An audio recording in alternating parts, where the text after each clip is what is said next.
Welcome back to the shop. Today we got us a Husqvarna 55 Rancher.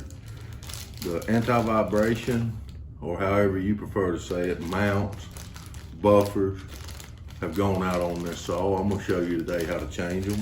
Give you a little look here at what one of them looks like. There's 4 that we're gonna change here today on this unit. And that's what they look like. Let's come over to the bench and I'll show you how to break that down. These buffers are what connects your bottom frame of your saw, your tank housing, trigger assembly, to your motor end. There's one here, there's one up inside of here, and one up inside of here. Now as you can see, these 2 down here are totally gone. They're not even in the machine. So if you're gonna change these, even if it's just one you see that's messed up, go ahead and change them all while you're there. Now we're gonna remove this cover plate by removing those 2 screws. This will allow us to access the bushing on the top. And this is that bushing. But you will have to remove this starter cover.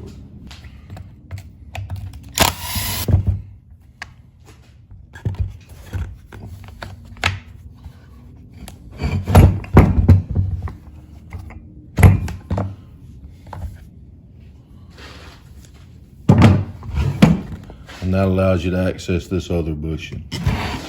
Now on these, sometimes I grab them, they just pull right out, depending on deterioration. Other times, I have to pry them out.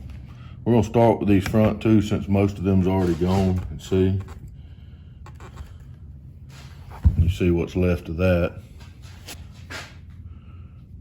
compared to what's going back. This is the new one, this is what's left of the old one. So at this point, I would go ahead and put your 2 front ones in before we pull those back in, just because it'll make it easier. A lot of things you'll see me put some lube on. I try not to lube these. I try to force them in. I don't know that it matters, but I've always just been worried that that lube gets trapped in that crevice and then you can't get it to stay. I like to go ahead and slide in these front bushings just to keep them stable.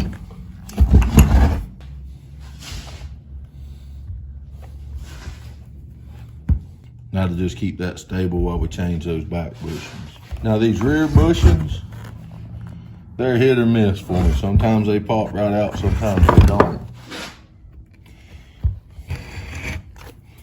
Now we'll grab these and see if we can get these out.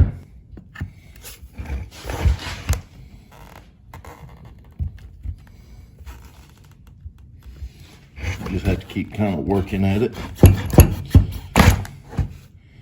There's that one, a little distorted, but not bad. Then we'll push the new one in. Now let's go to the other side. Same deal.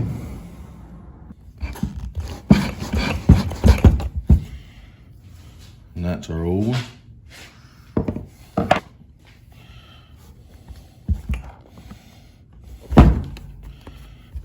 And you may have to remember that this moves, so you may have to wiggle it to line up that hole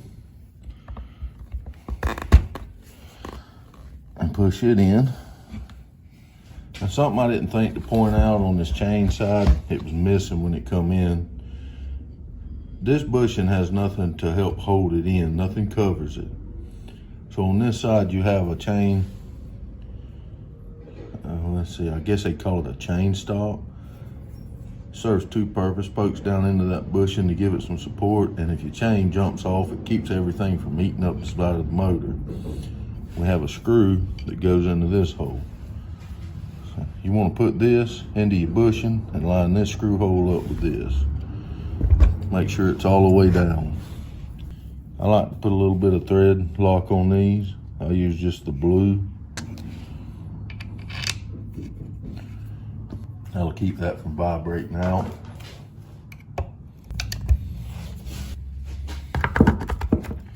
See how that sits and works? On this side, we'll put back on our support plate. Now in the back of this plate, you see it's also got a recess. That slides into that to help give it some support. Got that put on. Our two supports, stiffeners, I guess you could call them. Now on this side, when you put your starter cover on, you'll notice that there are two raised pieces here. Those correspond with the two bushings on this side. See how that slides down right there? And this one will go into there. So we'll put it on. Tighten her down. So we've reinstalled our cover. All right, now if you notice you don't have all that movement in it. Our supports are firm and solid. And that's pretty much all there is to that. So you can see that was not a hard task with the proper tools. That should be about a 20-25 minute job. Those buffers are critical to the performance and safety of that saw. If yours is messed up, they do need to be changed. Appreciate y'all joining me.